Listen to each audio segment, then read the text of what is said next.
The best way to predict the future is to create it. There's a special breed of achievers out there that are called tomorrow's people, the highly creative ones who live in the future. They imagine what will be and strive to make it happen. They are bold. They refuse to wait for the future. Tomorrow bends and conforms to their ideas. At Access Bank, we share the same sentiments. We've been able to grow our bank to become a leading player in Nigeria with a strong presence across the continent, adopting best practice in everything we do.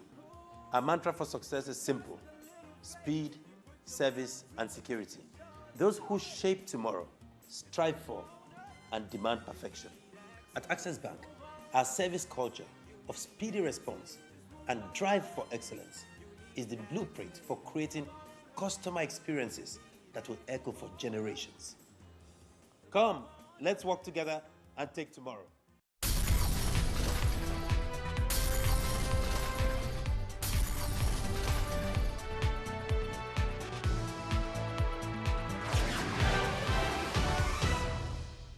Hello from London, I'm Anil Singera. This is Arise News. Welcome to Global Sports Report with all the week's top sports headlines from around the world. As the Olympic torch lights up Rio, we look ahead to a fortnight of fantastic sport, the must-see moments and the biggest names to catch. Doping dilemma, the fallout continues over an investigation into Russia's state-sponsored cheating. The International Olympic Committee wants to shake up the way sport deals with doping. And as Man City dig deep to sign Sane, we'll have a comprehensive roundup of the latest news in the football transfer market.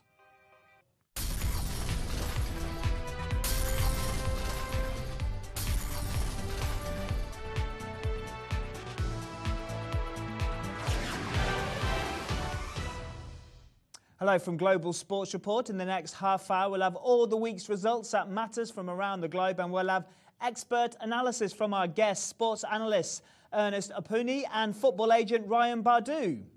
Before we do our top story, we start with the world's biggest sporting celebration. More than 11,000 athletes are gathered in Rio de Janeiro for the 2016 Olympics. A total of 306 events are being staged over the next fortnight, but the build-up has been dominated by the Russian doping crisis.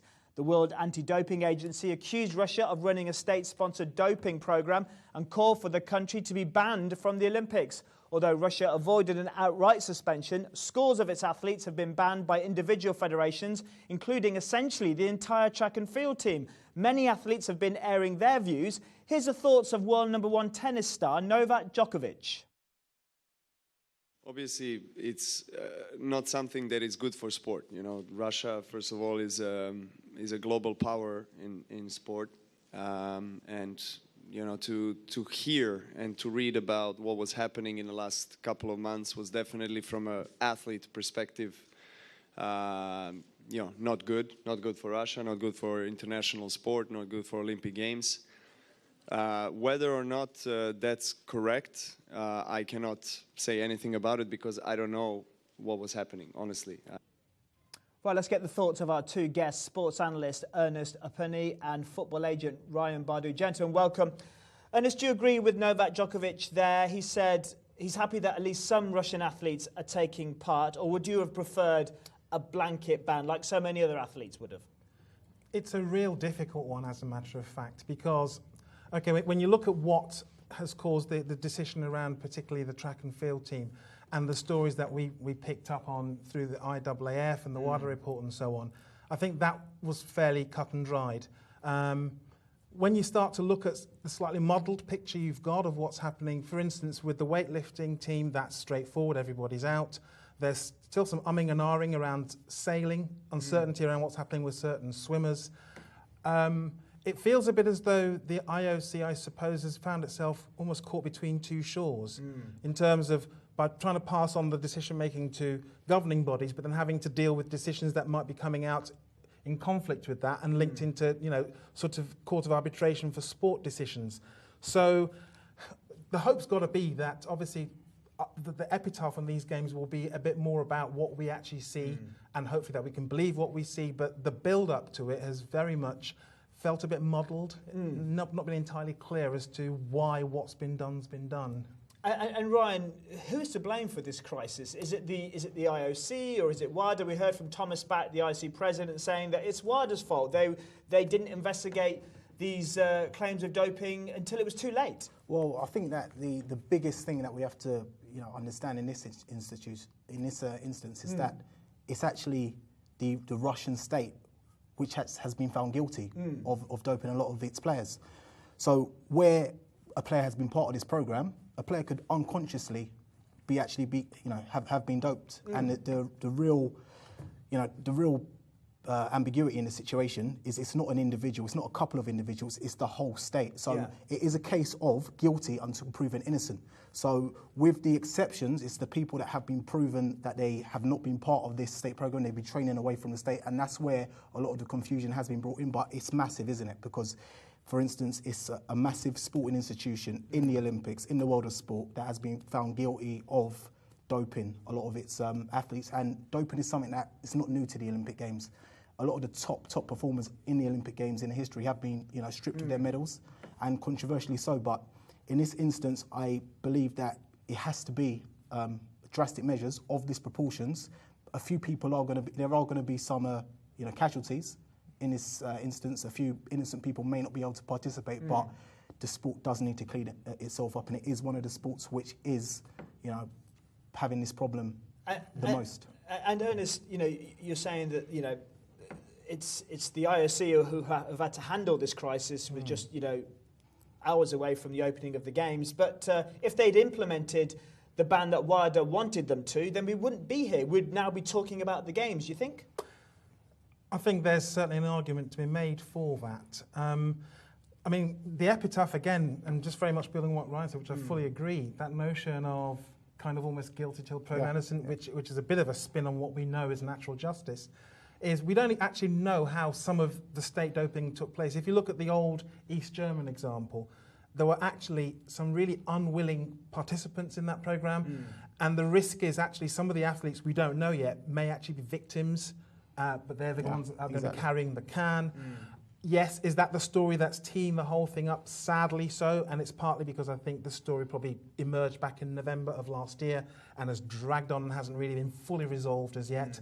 The hope has got to be that when we look back on the Games, we'll be looking back on, I suppose, what's happened in some of the sporting arenas themselves. But at the moment, it's very difficult to focus on that. And Ryan, do you think that the cloud of doping will eventually clear and we'll actually be able to talk about the sport? Of course, because I think that when we look back in 4, 5, 8 years' time, we'll look back on what happens on the track, what happens on the field, the records that get broken, and the people that leave their legacy in the right way. So this isn't going to, have a massive cloud over the legacy of the tournament.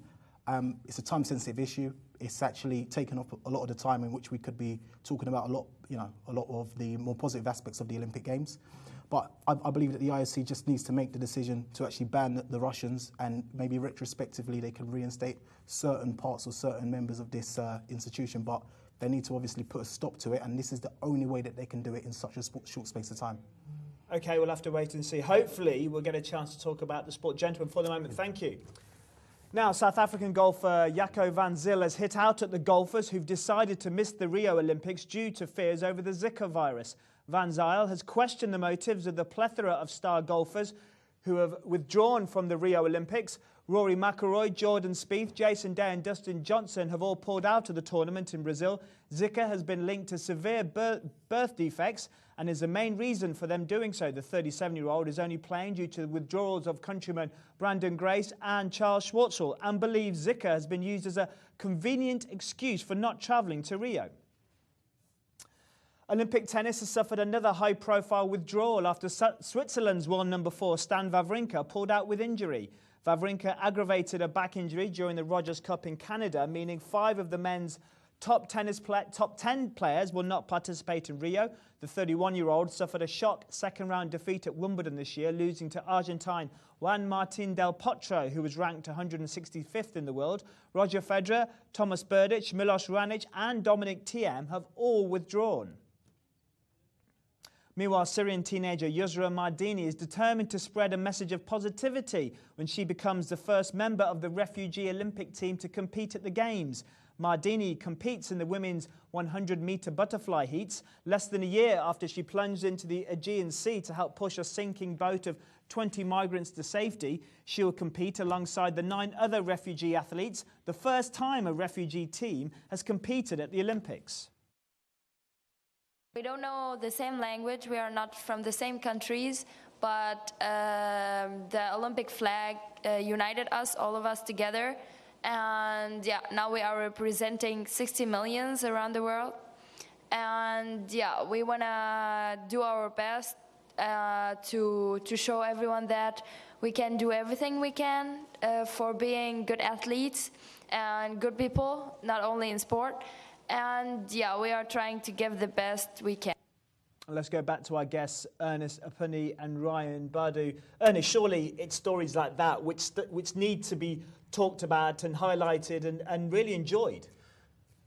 Part of the reason we're sitting around this table is because we have a passion for sport, the whole notion of a Corinthian spirit, something about the human spirit, pushing itself through athletes doing the best that they can.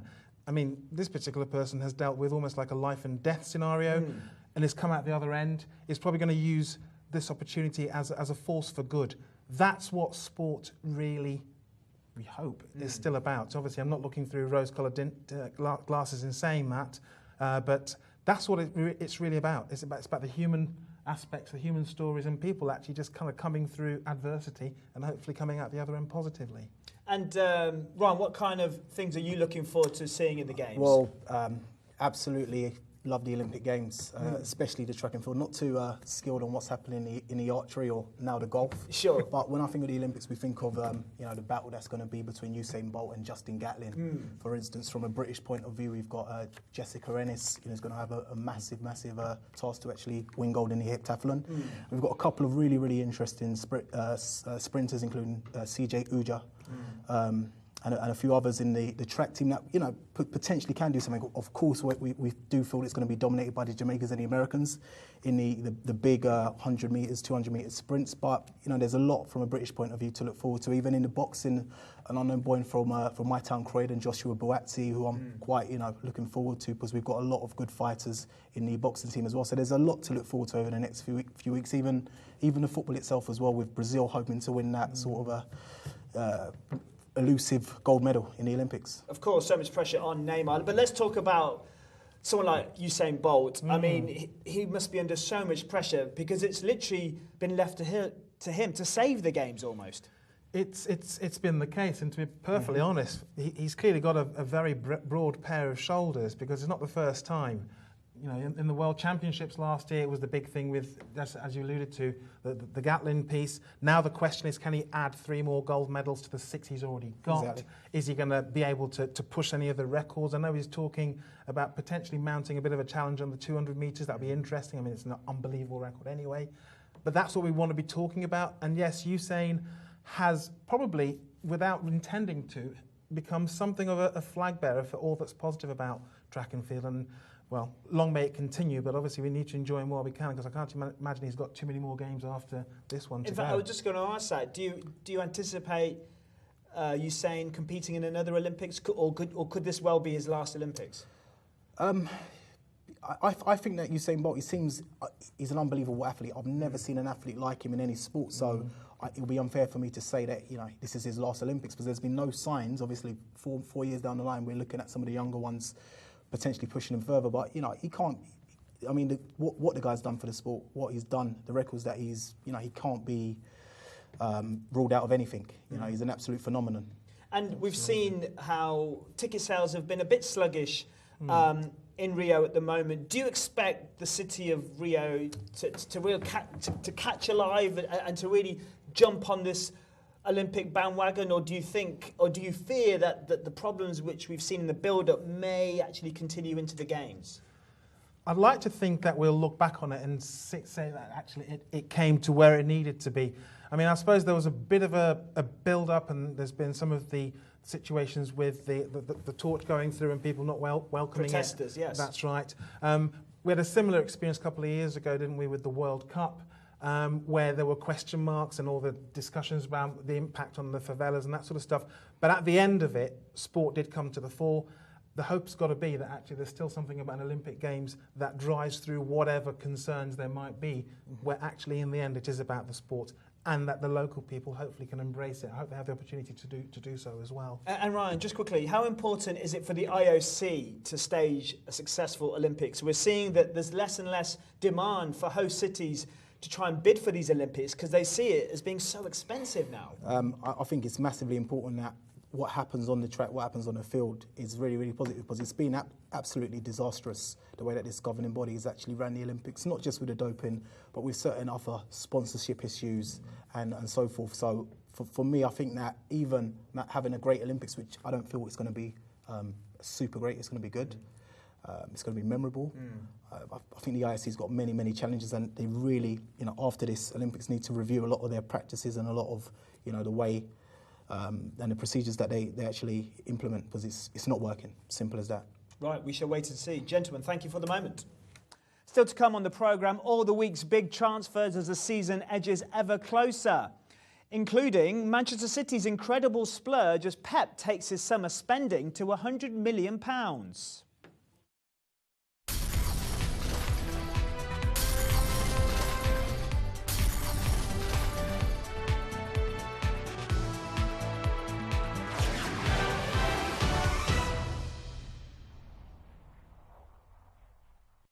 Thinking of banking in Africa? Then think Zenith, one of the biggest in Nigeria, with assets over $16 billion, listed among the 20 most influential brands in the world, and winner of Best Bank in Corporate Governance. The most customer-focused bank in Nigeria, a success built on 3 foundations, dedicated to people, technology, service. Zenith Bank, in your best interest. There is a reason Africa is called the new frontier. What was once potential is now an opportunity ready to be seized. Once revered for our resources, today's wealth lies in our people. People who build the cities that shape the future. People who know an idea in one place means business in another. A generation for whom technology means there are no borders, no boundaries.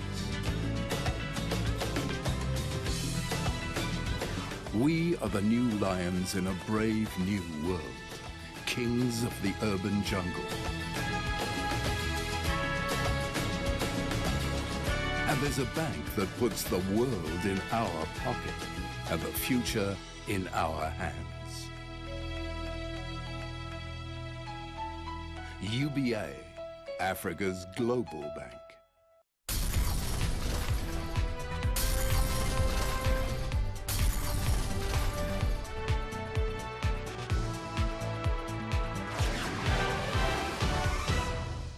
Welcome back to Global Sports Report from Arise News. I'm Anil Singera. Now to the week's big transfer news. And Manchester City have confirmed the signing of Leroy Sané. The German international becomes new manager Pep Guardiola's biggest transfer of the summer so far. The 20-year-old will join for a fee of £37 million plus add-ons from German side Schalke. Sané is the 4th official arrival under Guardiola, regarded as a rising star of German football. He played a small part for Germany at Euro 2016. Sané's speed, skill, vision and eye for goal have made him one of Europe's most coveted young talents. And following that purchase, they then went on to sign 19-year-old Brazilian winger Gabriel Jesus from Palmeiras for £27 million plus add-ons. Jesus has agreed a 5-year deal but will stay with Palmeiras until the end of the Brazilian season in December. City regard the player as the best young talent in South America and fought off interest from Barcelona. Jesus was voted the best newcomer in the Brazilian top flight last season and is part of his country's squad at the Rio Olympics. Well, for reaction to this, let's go to our guest, sports analyst Ernest Apuni and football agent Ryan Bardu. Ryan, let's talk Manchester City's incredible summer spending. Pep's now taking it to £100 million. Is this money well spent in your eyes? Do you know, I believe he has spent the money quite well. It's an incomplete jigsaw at the moment, so we have to go and answer that question on the 31st of August or 1st of September, whenever the transfer window concludes. But he has added underneath the squad, so someone like Sané can push David Silva If you're thinking of Jesus coming in maybe in January, he's a project more for next year, but you've got signings like Ilkay Gundogan to challenge with Fernandinho and Fabian Delph, and Nolito to add to the attack. So I believe that what Sané done last season, coupled with what Guardiola done with someone like Kingsley Coman, it could be a good marriage, and that could be a very, very important signing for them. Let's talk specifically first about Sané. £37 million for someone who's only 20 seems an incredible amount of money for such a youngster. But it very much plays into the Pep Guardiola headspace of how he runs teams. He's not scared of transformation, which brings in a whole bunch of young players. Exactly. You know, when he first took over at Barcelona, people like Ronaldinho and even Eto'o was in a bit of doubt at a certain point, and Deco was pushed out the door. Went out the door. Then he brought in a few youngsters, including people like Busquets, Pedro. Exactly. So that's one of the reasons I thought the City fit was good for him, because this is a club that's looking to build from the ground up. I also think he's definitely got an idea as to how he may want to deploy a player like that. So that may not be the most obvious set of signings, but he's already probably visualised what it looks like in the system he wants to play. He favours a 3-4-3. He favours quite a disciplined but high-pressing style. He's going to be probably using an awful lot of his fullbacks to push that forward, and he's looking for the players that will be able to deliver that style in so doing. And Ryan, which current Man City players should be worried about their future, considering these new arrivals? Possibly someone like Eliaquim Mangala. Yes. Because Pep does like to play from the back, and Mangala's been quite cumbersome, quite clumsy, quite error-prone in his first seasons in Manchester City. So I believe that someone like Kolarov, he may be the left-sided centre-back. So someone like Mangala, how much of a future he'll have, I'm not sure.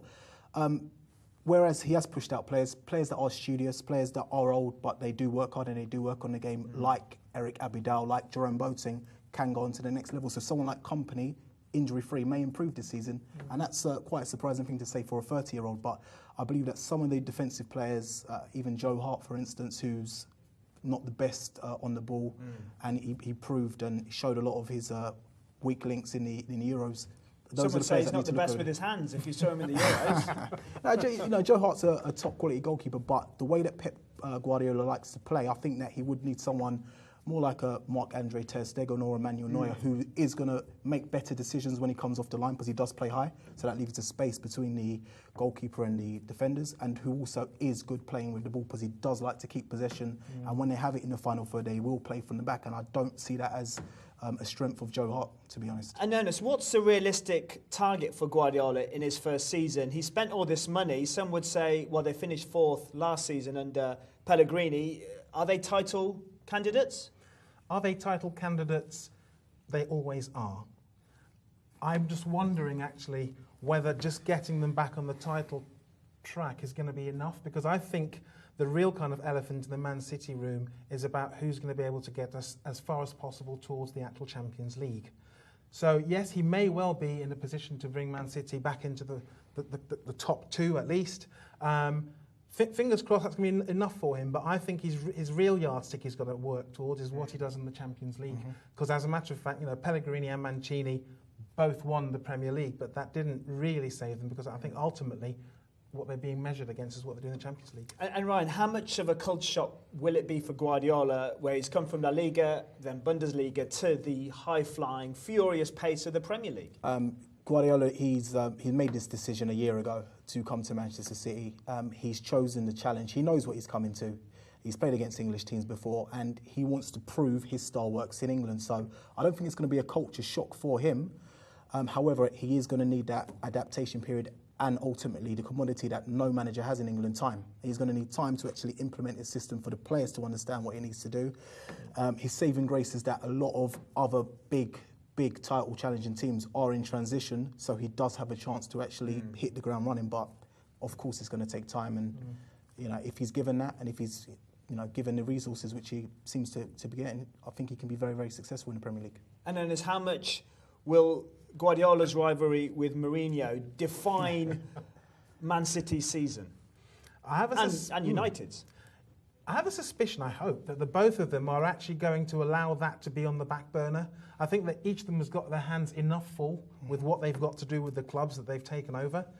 I'd like to think, I don't think Guardiola is necessarily going to be too distracted by that. I also suspect that Mr. Mourinho is going to be very focused because he's got a whole rebuild that's going on the other side of Manchester.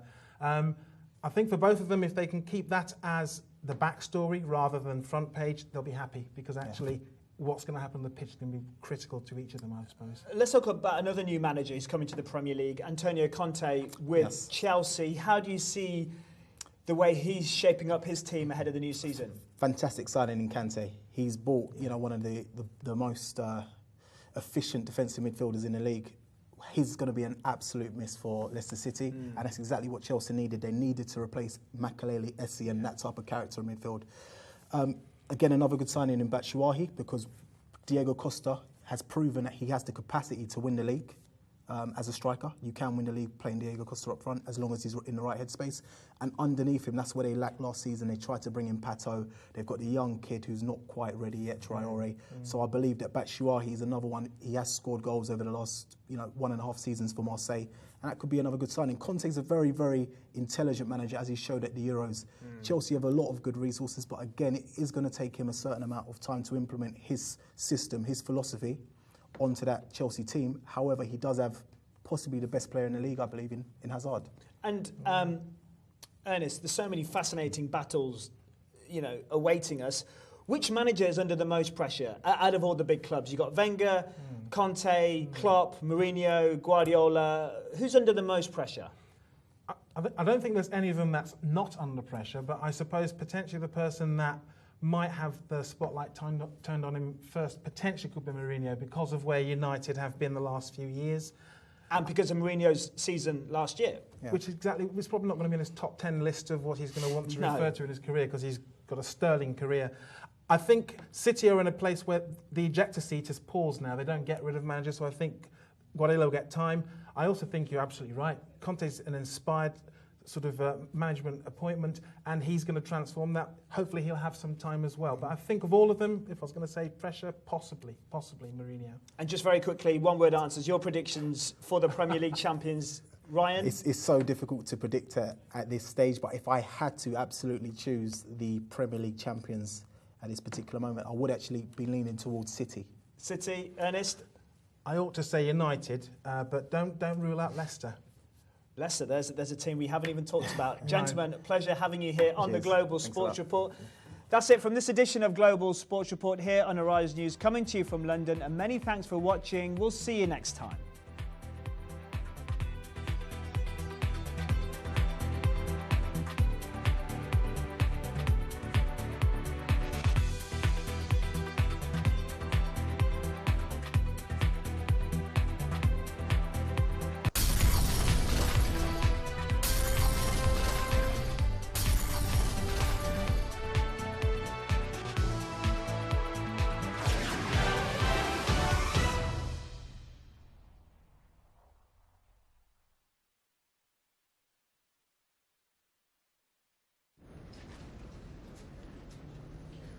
There is a place the whole world is talking about.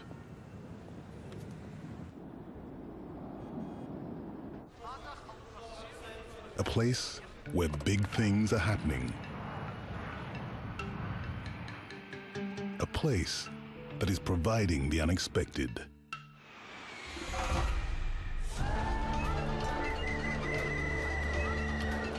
A place that is optimistic and vibrant. Welcome, sir. Thank you. Hello, nice to meet you. A place where the old traditions live happily alongside the new. Are you well? Welcome. This process here is state of the art. It's just A place that is achieving the impossible. that's what we can do. First time in Africa, sir? Yes, it is. But it certainly won't be my last.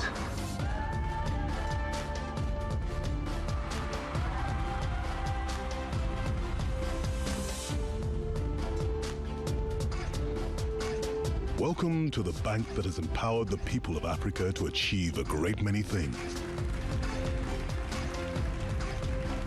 Welcome to the bank that believes that even greater opportunities and partnerships lie ahead.